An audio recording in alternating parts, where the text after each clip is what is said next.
우리가 소망이 있다는 것은요, 얼마나 좋은 일인지 모르겠어요. 우리는 소망을 노래합니다. 하지만요, 이 세상에 소망이 그렇게 선명하진 않은 것 같아요.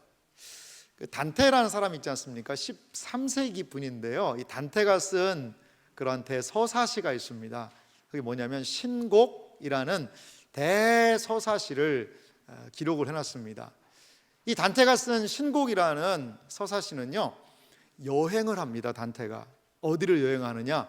지옥에 가보는 거예요. 단테가 지옥에 가보고, 또 단테가 어디를 가냐면요, 연옥이라는 곳, 이 캐톨릭 배경에 썼으니까 연옥에도 가봐요.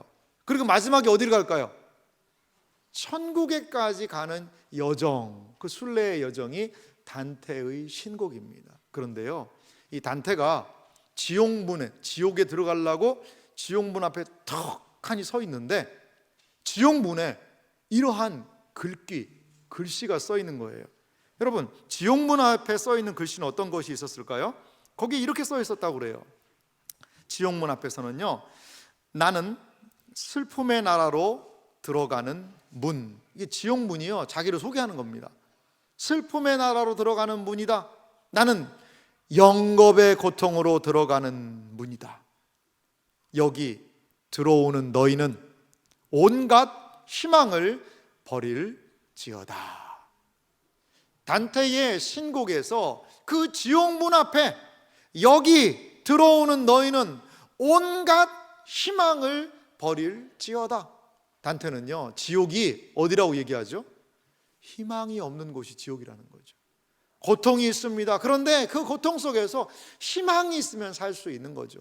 하지만 지옥은요, 더 이상 희망, 소망을 발견할 수 없는 장소라는 것입니다. 우리가 살아가는 이 세상, 희망을 이야기합니다. 소망을 노래합니다. 잘 될 것이라고 많은 사람들이 생각하고 있지만, 그러함에도 불구하고 점점 그 희망이 절망으로 바뀌는 것은 아닌가, 이러한 생각을 해보게 됩니다. 오늘 로마서는요, 소망을 위한 기도예요. 오늘 로마서 15장은 소망을 위한 기도를 우리에게 소개하고 있습니다. 사도 바울은 이 기도를 통하여 우리에게 참된 소망이 어디에서 나오는지를 소개하고 있습니다. 그리스도인들은 어디에서 소망을 얻어야 할까요? 그리스도인들은 어떠한 소망을 가지고 살아야 할까요? 소망이 사라져가고 있는 이 시대 가운데 교회는 어떻게 소망의 공동체로 우뚝 서야 할지를 오늘 말씀을 통하여 함께 살펴보기 원합니다. 오늘 보니까요, 이 소망이라는 단어를 제시하면서 우리가 읽은 본문을 보니까요, 이 소망이 그냥 주어지는 게 아니라 그냥 뭐 잘 믿어라, 그냥 잘 믿으면 되지 않냐, 이게 아니라 이 소망을 삼위 하나님 안에서 소개하고 있는 것을 볼 수가 있습니다. 단순한 소망이 아니에요. 이 소망이요, 성자 예수님 안에서, 성부 하나님 안에서, 성령 하나님 안에서 이 소망이 어떻게 우리에게 주어지는지를 오늘 이 사도 바울의 기도, 이 말씀을 통하여 함께 살펴보기 원합니다. 먼저 소망이 발견되는 것이 있습니다. 이 소망의 발견은 이새의 뿌리, 바로 예수 그리스도 안에서 이 소망이 발견된다라고 사도 바울은 이야기를 해요. 이새의 뿌리가 예수 그리스도께서 열방의 소망이 되신다는 것을 선명하게 먼저 제시하고 있음을 볼 수 있습니다. 로마서 15장 12절 말씀인데요, 이 본문 말씀을 우리 한 목소리로 같이 읽어볼까요? 함께 읽겠습니다. 또 이사야가 이르되 이새의 뿌리 곧 열방을 다스리기 위하여 일어나시는 이가 있으리니 열방이 그에게 소망을 두리라 하였느니라. 아멘. 예수님이 오시기 700여 년 전에 활동했던 이사야 선지자는 하나님께서 주신 이 말씀을 가지고 700년 후에 일어날 한 사건을 미리 내다보며 이렇게 말합니다. 이새의 뿌리. 이새의 뿌리라는 것은요, 이새는 누구냐면 다윗의 아버지입니다. 다윗의 아버지. 그러니까 다윗과 연결되는, 다윗 왕권과 연결되는 겁니다. 역사적으로 이새의 뿌리를 유대인들은 메시아라고 그들은 생각했다고 그래요. 그러니까 메시아, 다른 말로 예수 그리스도, 메시아로 오신 예수 그리스도, 곧 열방을 다스리기 위하여 일어나시는 이가, 여기 일어나다라는 표현을 써놨는데요, 이 표현은 신약 성경에서 예수님의 부활을 소개할 때 일어나다라는 표현을 많이 쓴다고 합니다. 그러니까 이건 무엇을 얘기하느냐? 예수님께서, 부활하신 예수님께서 열방을 다스리신다라는 말이 이 안에 함축되어 있다는 거죠. 그러자 열방은 어떻게 합니까? 열방이 그에게 소망을 두리라. 이새의 뿌리이신 그리스도, 그 예수님 안에 열방이 소망을 두겠다라는 것입니다. 왜 열방은 이새의 뿌리 예수님께 소망을 두는 것일까요? 그것은 바로 예수님 안에 나타난 구원 때문에 그렇습니다. 예수님 안에 구원이 나타난 것이죠. 그러니까 예수님 안에 나타난 구원을 보고 소망을 갖게 되다라는 것이죠. 그렇습니다. 예수님 안에 나타난 이스라엘의 구원은 이스라엘만 얻는 구원이 아니라 이제는 이방인에게도 예수님에게 나타난 구원이 소망을 준다라는 겁니다. 모든 백성이 이새의 뿌리에 소망을 두고 그에게, 그들에게 베푸신 하나님의 구원을 함께 찬양할 것입니다라고 700년 전에 이사야 선지자는 이사야서를 통하여 기록을 남겨놓은 것입니다. 그래서 이렇게 소망을 구약 성경은 노래하고 있어요. 오늘 15장, 로마서 15장 10절 말씀도 보니까요, 이 소망에 대해서 이렇게 경배하는 겁니다. 또 이르되 열방들아 주의 백성과 함께 즐거워하라 하였으며. 왜 백성과 함께 즐거워할까요? 이제 하나님께서 허락하시는 구원의 소망이 발견되기 때문에 즐거워하는 것이죠. 11절 말씀 우리 한 목소리로 읽어볼까요? 본문 11절입니다. 또 모든 열방들아 주를 찬양하며 모든 백성들아 그를 찬송하라 하였으며. 모든 열방이 찬양합니다. 모든 백성이 찬양합니다. 왜? 무엇 때문에요? 열방의 소망을 이새의 뿌리에서, 그리스도 안에서 열방의 소망을, 구원의 소망을 발견했기 때문이라는 겁니다. 이새의 뿌리에서 발견한 소망은 열방이 즐거워하고 노래하는 이유가 됩니다. 이스라엘과 이방인 모두가 이새의 뿌리 그리스도를 통하여 이 소망을 공유하게 된 것입니다. 신자는 누구입니까? 신자는 오직 그리스도 안에서 이 소망을 발견한 사람들이라는 사실을 기억하시기 바랍니다. 우리의 소망은 갈보리 언덕에 그리스도를 통하여서 우리 안에 확인되고 경험됩니다. 데살로니가전서 1장 3절을 보니까요, 이 소망에 대해서 이렇게 말씀하고 있습니다. 너희 믿음의 역사와 사랑의 수고와 우리 주 예수 그리스도에 대한 소망의 인내를 우리 하나님 아버지 앞에서 끊임없이 기억함이니. 데살로니가라는 지역에서 신앙생활하는 성도들에게 사도 바울이요 편지를 보냈습니다. 이들을 칭찬하는 이야기예요. 자, 그들에게요 믿음이 있었습니다. 믿음은 역사, 일하게 합니다.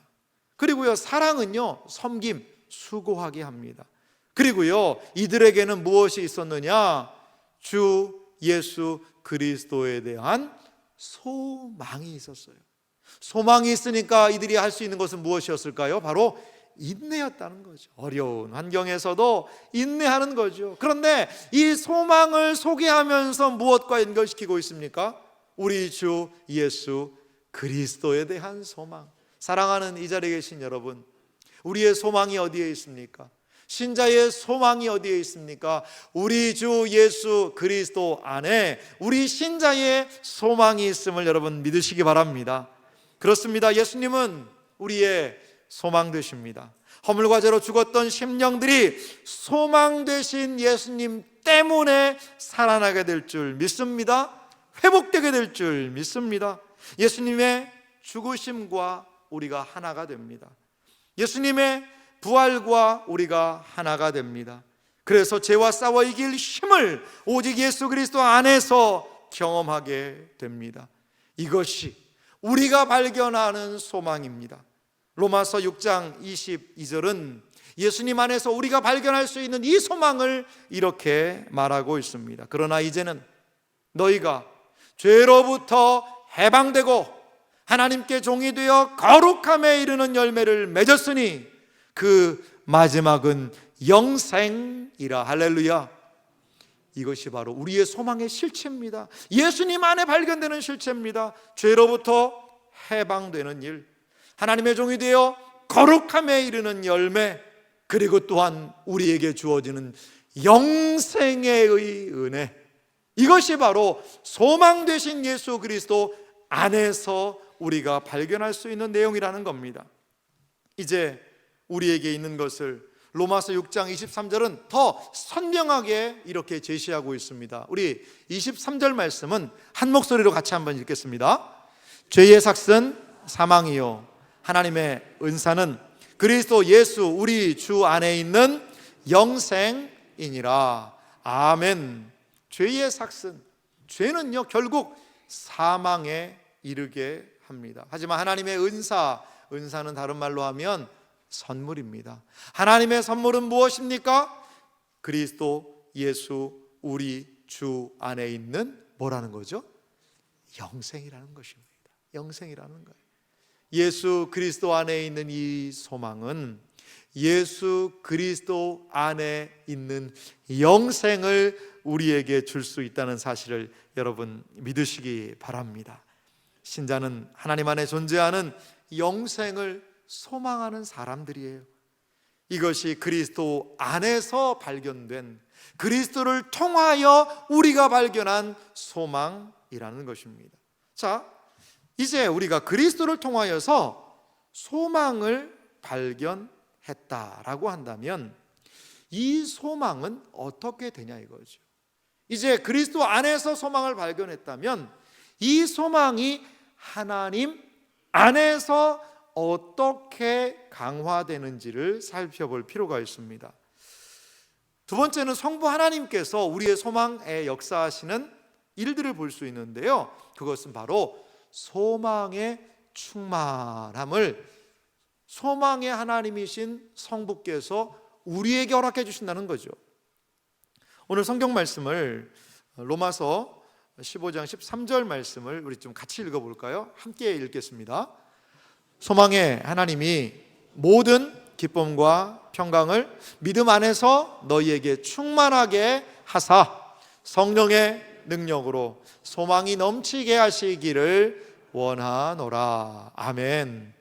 여기 보면은요 매우 독특한 성경의 표현이 있습니다. 그것은 소망의 하나님이라는 표현이에요.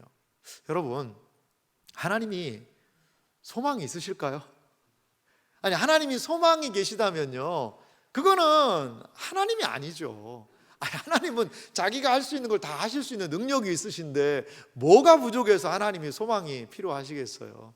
하나님은, 하나님과 소망이라는 단어는 잘 어울리지가 않습니다. 하나님이 내가 소망을 가지고 있다, 이런 표현이 성경에 드물게 등장합니다. 드물게. 그런데 여기 보니까요 하나님을 소망의 하나님이라고 소개하고 있다라는 거죠. 소망의 하나님이라는 것은요, 이 하나님의 소망은 하나님이 어떠한 바라는 것들을 가지고 계시다는 의미가 아니고요, 이 소망의 하나님이라는 뜻은 바로 우리 신자들을 위한 것이라는 겁니다. 신자에게 주어진 소망의 진정한 출처, 신자가 소망을 가지고 있다면 그 소망은 어디에서 나온다는 거죠? 하나님 안에 우리 신자의 소망에 풍성한 것이 있다는 겁니다. 오늘 말씀 다시 한번 보십시오. 모든 기쁨 그리고 평강을 믿음 안에서 너희에게 충만하게 하사. 믿음 안에서 기쁨과 평안을 충만하게 하실 수 있다는 거죠. 이것을 통하여서요 우리에게 증가되는 게 있어요. 강화되는 것이 있습니다. 그것이 바로 소망이라는 거예요. 소망이라는 거예요. 믿음은요 우리에게 소망을 더 줍니다. 믿음은요 하나님을 더욱더 붙잡게 합니다. 소망을 상실해가는 이 세상 속에서도 믿음은 우리가 무엇을 소망하고 붙들어야 하는지를 알려준다라는 것입니다. 이것이 바로 성부 하나님께서 우리에게 역사하시는 겁니다. 소망의 하나님은 우리를 충만하게 하셔서 하나님 안에 있는 소망을 더욱 굳건하게 하십니다. 디모데에게 보낸 권면을 통하여서요, 사도 바울은 이 하나님 안에 있는 소망을 이렇게 강조하고 있는 것을 볼 수 있어요. 디모데전서 6장 17절 말씀을 제가 읽어보겠습니다. 내가 이 세대에서 부한 자들을 명하여 마음을 높이지 말고 정함이 없는 재물에 소망을 두지 말고 오직 우리에게 모든 것을 후히 주사 누리게 하시는 하나님께 두며. 아멘. 디모데에게 보낸 사도 바울의 편지를 통하여서 어디에 소망을 두어야 하는지를 말씀하고 있다는 거죠. 자, 높은 마음을 가지고 정함이 없는 재물에 소망 두지 말아라. 돈에 소망 두지 마시오 라고 이야기하며 그 소망을 어디에다 두라는 거죠? 모든 것을 후히 주사 누리게 하시는 하나님께 소망을 두라 라고 사도 바울은 디모데 전서를 통하여서 디모데에게 권면하고 있습니다. 그렇습니다. 사랑하는 이 자리에 계신 성도 여러분, 세상의 재물은요 결코 소망이 될 수 없습니다. 돈이 아예 필요하지 않다는 것, 그런 거 아닙니다. 하지만요, 재물은요 있다가도 없고 없다가도 있을 수 있는 것, 이것이 재물 아니겠습니까? 지나가는 가치이지요. 거기에 소망을 두게 되면 그 소망은 재물이 지나가 버릴 때에 함께 사라지고 말 것입니다. 신자에게 있는 돈이 줄 수 없는, 재물이 줄 수 없는, 오직 하나님을 믿음으로 주어지는 소망이 있다는 사실을 여러분 믿으시기 바랍니다. 이 세상은요 희망을 이야기합니다. 네가 이것만 하면, 네가 이것만 하면, 이것만 조금만 하면, 이것만 좀 더 하면, 이라면서 지속적으로 이것을 할 때 네 삶의 행복과 평안과 만족이 있을 것이라고 이야기를 하죠. 그런데요 그것을 얻기가 쉽지 않습니다. 설사 얻었다 하더라도요 쉽게 사라져 버리는 가치, 그것을 만나게 되죠. 어떤 측면에서 이 세상은 희망을 가지고 우리를 고문하고 있는지도 모르겠습니다. 하나님께로부터 나오는 소망을 이야기하면 어떤 사람들은 그걸 무시합니다. 뭐가 그게 중요하냐? 하나님으로부터 오는 소망, 그 소망이 밥 먹여주냐? 그 소망을 가지고 뭘 하겠다는 거냐? 라고 오직 땅에 있는 소망만을 구하는 사람들이 있습니다. 하지만요 여러분, 아무리 일을 해도요 채워지지 않는 갈증이 있습니다. 갈증이. 아무리 일을 많이 해도요, 좀 꽤 오래전에 많은 분들이 보신 것 중에 다큐 비슷한 영화죠. 원앙소리라는 그 다큐가 있었습니다. 많은 분들이 그걸 보셨는데요, 거기에 뭐가 등장하냐? 소가 등장합니다. 소가. 원앙소리. 소가, 늙은 소가 등장해요. 그래서 다리가 불편한 할아버지를요 이 소가 도와주는 거죠. 달구지를 달아서 이 소를 타고 가고, 소가 일을 하고, 소가요 묵묵하게 할아버지 옆을 지켜요. 나이가 들었으니까 이 소를 할머니는 그냥 팔아보시라고 하는데, 사람들은 이 소를 너무나 나이가 들고 했다고 막 잘 안 사기도 합니다. 그 끝까지 이 할아버지의 곁을 이 소가 지키는데요, 나중에 이 소가 죽어요. 소가 죽어요. 할아버지가 그 소에 무덤을 만들어줍니다. 무덤을. 그런 이야기가 이렇게 있어요. 많은 사람들이 그 이야기를 보면서 공감을 했어요. 왜 공감을 하나 봤더니요, 꼭 그 소가요 자기 같다는 거예요. 자기 같다는 거예요. 평생 그 일을 하는 그 소, 그걸 보면서 자기 자신의 모습을 많은 사람들이 보는 것 같다라는 이야기를 하시더라고요. 그래요, 이 세상의 일은요 여러분 끝은 없는 것 같아요. 끝이 없어요. 이 세상의 일을 통하여 무엇인가 만족을 얻으려고 하지만 그 세상의 끝없는 일은 더 많은 일을 우리에게 주지요. 아무리 돈을 벌어도 만족함이 없습니다. 아무리 좋은 차를 타고 좋은 집에 살고 좋은 것을 먹어도요, 사람들은 계속 더 더 좋은 것, 더 즐거운 것, 더 맛있는 것, 더 자극적인 것을 찾습니다. 그래서 이 땅을 찾는 소망은, 이 땅에서 찾는 소망은 어떻게 보면 신기루와 같아요. 신기루와. 록펠러라는 사람이 있습니다. 이분은 미국의 엄청난 거부예요. 지금도 록펠러 재단이 있어서 그 재단으로 많은 사회사업도 합니다만, 이 록펠러가 돈을요 너무나도 많이 벌었습니다. 너무나도 많이. 한 기자가 록펠러에게 물어봤다고 그래요. 당신이 이렇게 돈을 많이 벌었는데요, 이제 당신은 얼마나 더 돈을 벌고 싶습니까? 그것을요 이 록펠러에게 물어봤다는 거예요. 이 기자는 생각했다는 거죠. 아이고, 돈 얘기하지 마십시오. 내가 지금 돈이 하도 많아가지고 돈을 셀 수도 없고, 이렇게 돈이 많은데 무슨 돈 얘기를 하냐. 나 이제 돈 안 벌어도 됩니다. 기자는 그렇게 얘기할 줄 알았다는 거예요. 그런데 당신에게 앞으로 얼마나 당신은 돈을 벌고 싶습니까? 얘기했더니 록펠러가 이런 얘기 하더래요. 조금만 더 벌고 싶다고. 조금만 내가 더 벌고 싶다고. 이것이 세상이 주는, 이 세상 것이 주는 어떤 갈증인 것 같아요. 아무리 채워도 요만큼만 벌면 만족할 거야, 요만큼만 벌면 만족하지 않을까? 그럼 조금 더 말이죠. 네덜란드에요 이러한 속담이 있다고 그래요. 제가 내용을 한번 정리해 봤는데요, 한번 들어보시기 바랍니다. 돈으로 집을 살 수 있어도 가정을 살 수 없다. 돈으로 침대는 살 수 있어도 잠은 살 수 없다. 돈으로 책을 살 수 있어도 지식은 살 수 없다. 돈으로 의사는 살 수 있어도 건강은 살 수 없다. 돈으로 피는 살 수 있어도 생명은 살 수 없다. 돈으로 관계는 살 수 있어도 사랑은 살 수 없다. 참 의미심장한 이야기 아니겠습니까? 우리는, 이 사회는 돈이면 뭐든지 다 될 수 있다라고 생각하면서 돈을 추구하는 것이 행복과 그리고 소망의 가장 중요한 우선순위를 차지하고 있습니다.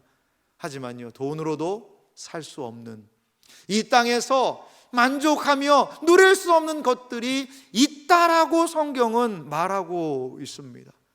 사랑하는 성도 여러분, 우리의 소망을 그럼 어디에서 찾아야 할까요? 우리는 과연 어디에 무엇에 소망을 두고 있어야 할까요? 하나님께서 우리에게 진정한 소망을 주실 수 있다는 것을, 참된 만족을 줄 수 있다는 사실을 여러분 믿으시기 바랍니다. 돈과 물질이 모든 것을 다 이루게 하고 모든 땅의 소망을 충족시켜 줄 수 있다라고 생각하지만 그렇지 않을 수 있습니다. 신자는 또 다른 소망을 하나님 안에서 발견해야 하는 것이지요.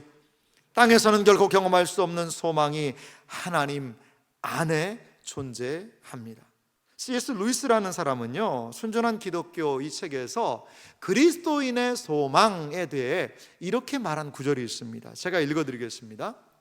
만약 이 세상에서 경험하는 것들로 채워지지 않는 욕구가 내 안에 있다면, 여기 욕구라는 단어 대신 희망, 소망을 넣어도 좋을 것 같아요. 이 세상에서 경험하는 것으로 채워지지 않는 욕구가요, 내 안에 있는 거죠. 있다면 그건 내가 이 세상이 아닌 다른 세상에 맞게 만들어졌기 때문이라는 것이 가장 그럴듯한 이야기일 거야. 이게 무슨 말입니까?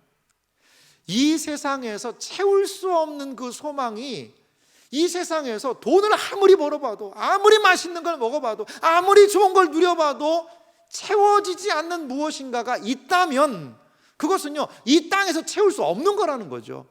이 땅에서 채울 수 없다면 우리는 이 세상에 맞게 만들어지지 않은 사람이라는 거예요.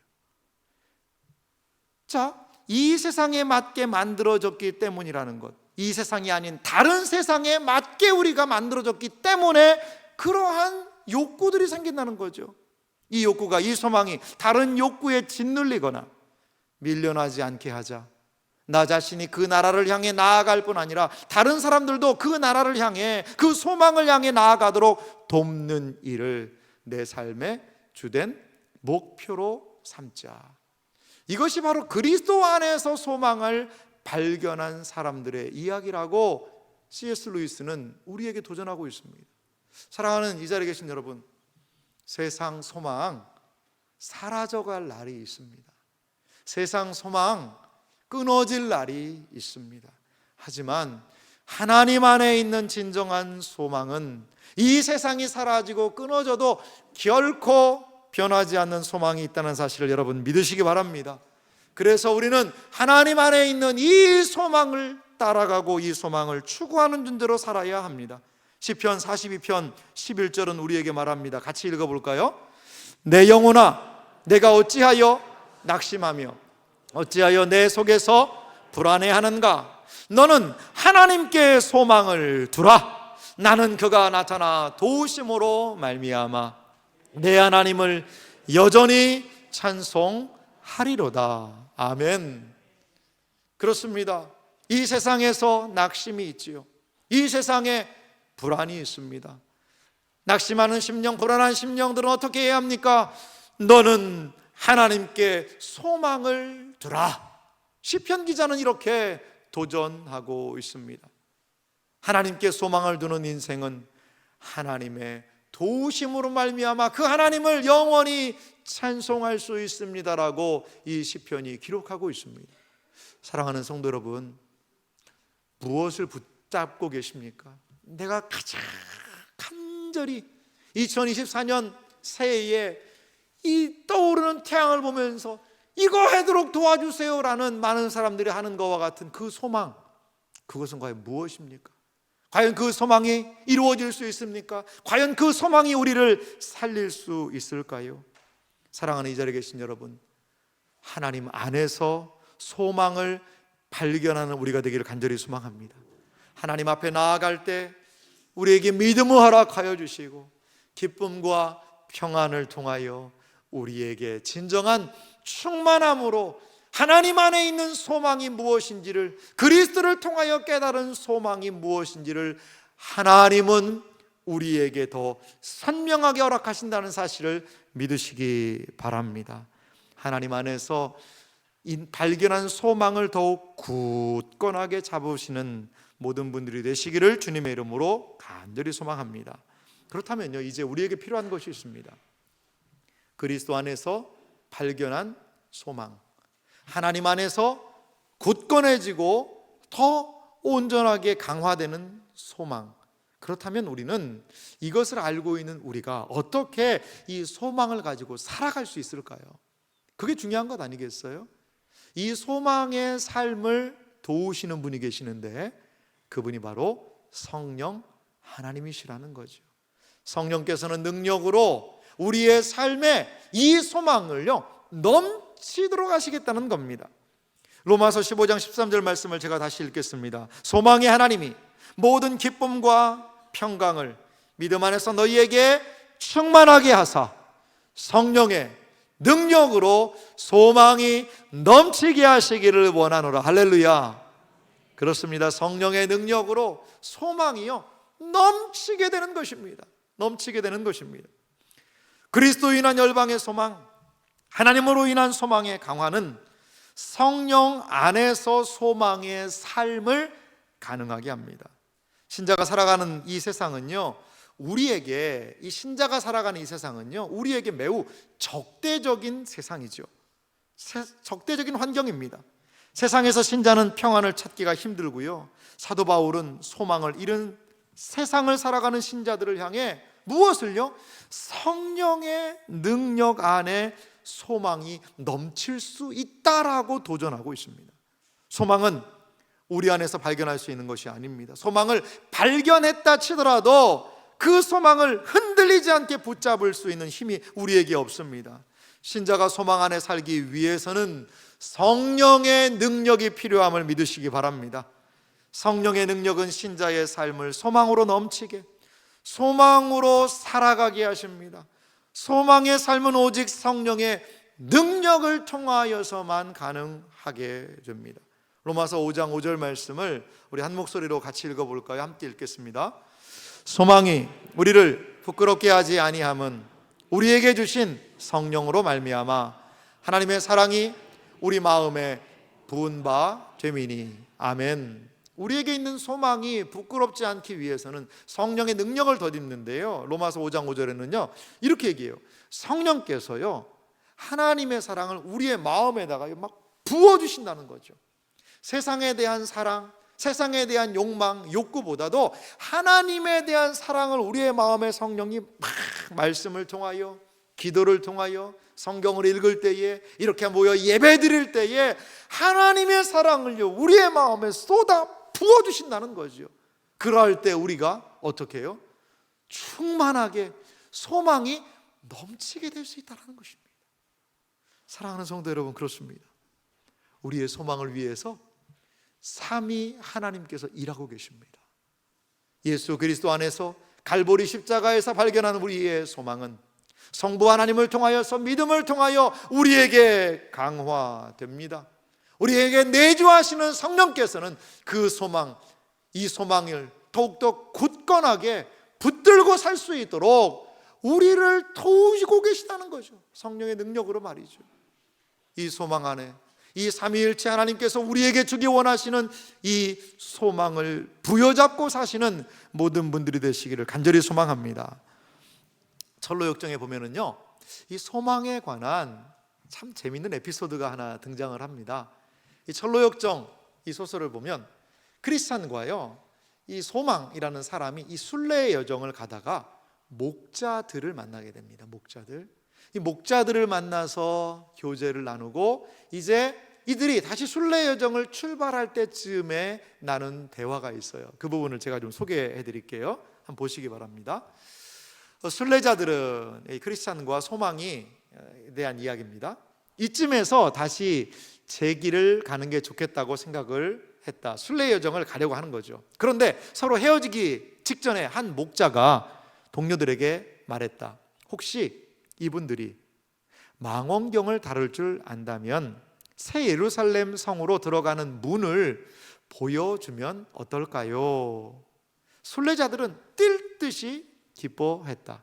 목자들은 크리스천과 소망을 선명이라는 봉우리로 데리고 올라가서 먼 곳까지 또렷이 볼 수 있도록 망원경을 건네주었다. 어렴풋이게나마 성문과 그 영광을 엿볼 수 있었다. 순례자들은 산자락을 떠나면서 이렇게 노래했다. 목자들이 드러내 보여주었네. 다른 이들에게는 단단히 감추어진 비밀, 목자들에게 가보라. 오묘한 일, 감추어진 일, 그 신비로운 일을 보고 싶다면. 순례의 여정을 걸어가는 이 크리스찬이 무엇을 보았습니까? 거룩한 성서의 예루살렘을 들어가는 문을요 멀찍이에서 본 거죠. 본 겁니다. 이 세상에서는 감추어진 소망입니다. 이 세상은 결코 알 수 없는 소망입니다. 그런데 목자들을 통하여 멀리에 있는 그 참 소망, 우리가 걸어가야 되는 그 소망을 이들은, 이 크리스천과 소망은 목자들을 통하여 바라보고 경험하게 되었다는 것이죠. 사랑하는 이 자리에 계신 성도 여러분, 교회는 어떤 곳입니까? 교회는 바로 이 소망을 알려주는 곳이에요. 내가 어디에 가서 어떻게 갈 것인지, 인생이 어디에서 와서 왜 살며 어디로 가야 하는지에 대한 인생을 알려주는 것이, 인생의 소망을 알려주는 것이 바로 주님의 몸된 교회 공동체의 사명의 역할이라는 것을 여러분 믿으시기 바랍니다. 이 소망이 있어야 믿음의 순례의 여정을 끝까지 완주할 수 있는 것입니다. 이 소망을 잃어버리면 다리에 힘이 풀리고 세상의 유혹에 넘어지고 자빠져서 곁길로 갈 수밖에 없다라는 것입니다. 사랑하는 성도 여러분, 삼위 하나님의 소망 안에서 살아가는 삶이 우리의 삶이 되기를 간절히 소망합니다. 하나님 안에서 소망을 발견하는 공동체가 바로 우리들인 줄 믿습니다. 세상의 소망이 다 사라져가도 삼위 하나님께서 안내하시고 이끄시는 소망은 결코 사라지지 않음을 믿으시기 바랍니다. 신자는 그리스도를 통해 소망에 눈뜬 사람들입니다. 신자는 하나님 안에 있는 소망의 풍성함을 맛보는 사람들입니다. 그리고 성령 안에서 그 소망의 삶을 살 수 있는 은혜를 경험하게 되는 것이 우리 신자의 삶임을 기억하시기 바랍니다. 삼위 하나님 안에서 참된 소망에 거하시는 여러분들이 되시기를 주님의 이름으로 축원합니다.